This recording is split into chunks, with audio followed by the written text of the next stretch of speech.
अगर आपका बच्चा छोटा है और उसको सर्दी जुकाम हुआ है और सांस लेने में तकलीफ हो रही है और उसके बदन में दर्द वगैरह है, तो उस समय आप टोड्रप ऑइंटमेंट का इस्तेमाल कर सकते हैं। बहुत ही अच्छा ऑइंटमेंट है।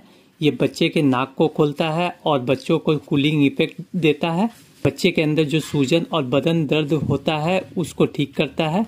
अगर इसके इस्तेमाल की बात करें तो दिन भर में ये 2 बार लगाने हैं। चेस्ट पर, बैक पर और गले पर लगाते हैं और इसे नाक पर ना लगाएं। ये भी चीज का ख्याल रखें कि आपका बच्चा 3 मंथ प्लस हो, 3 महीने से ऊपर का हो, तभी आप इसका इस्तेमाल कर सकते हैं। इसी तरह मेडिसिन की जानकारी पाने के लिए मेरे चैनल को सब्सक्राइब करें और इस वीडियो को लाइक करें। Thanks for watching my video. Thank you.